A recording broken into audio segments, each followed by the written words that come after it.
siyempre, hindi rin nakakasundo yung mga nagsasabi, mga IATF. Pero doon lang naman sa issue doon. Kaya nang nasabi natin sa iyo, ang isang programa natin, itong si Dr.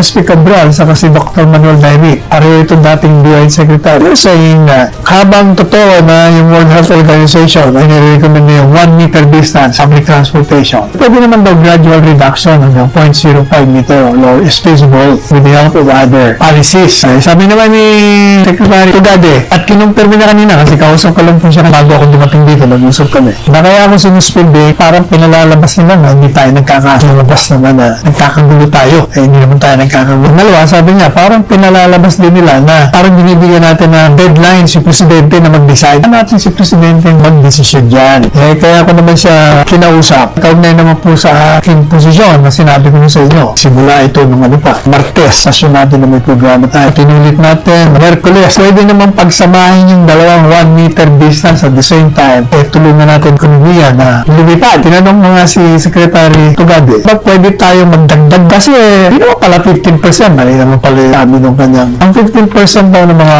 pasahero doon sa LRT, MRT. Pero yung mga buses daw natin ay 50%. And I was telling you, dagdagan na lang natin para maisagawa natin yung safety protocols. Hatid natin mas marami magawa sa kanilang pabrika, sila, sa kanilang pinagtatrabuhan. Sabi niya, actually pwede naman yun pero malulugi. Gaya ng pinaliwanag, yung sinasabing lugi, pwedeng malulugi ba, mabawasan yung kanilang tubo o yung profit. Even assuming na malulugi, di ba sabi natin, ngayon ng pagsasakripisyo. Pangalawa, kinumpirma rin po ni Secretary Tugade na during the months or so, sinasubsidize natin yung mga bus company. Hindi raw natin makakain yung subsidize forever. Sabi ko naman, unang-una, yung sinusubsidize natin sa kanila, meron tayong pagkukunan kasi tatanggalin na natin yung subsidy doon sa mga informal workers nga. Ito ba, nagbibigay tayo ng subsidy doon sa mga wala ng trabaho? Bakit kayo nandito sa Vatican? Bakit yung gusto makita si John Paul II? Ang sabi nila Mel, 人のために強く戦う気持ち振り返りはしないがむしゃらな持ち見事にまた成敗呼ばれて照れ笑い5つの本気も合わせてわっしゃい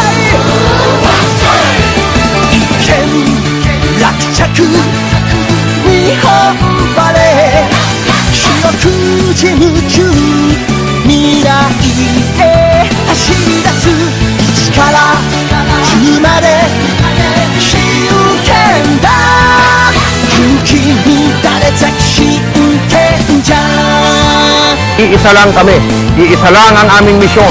Lahat kami mamamahayag. Ang trabaho namin, ipaalam sa buong mundo ang katotohanan nangyayari dito sa loob ng Iraq. Misyon namin, bawat mamamayan ay matustusan na makapag-aral at makahanap. Hindi natutulog ang mga balita. Kaya para sa pinakasariwang balita, mag-subscribe kayo sa aming YouTube channel. Para sa mga kapuso abroad, pwede nyo rin kaming makasama sa GMA Pinoy TV at sa www.gmanews.tv. Ilocano Defenders Party List, number 55 sa balota. Iboto natin.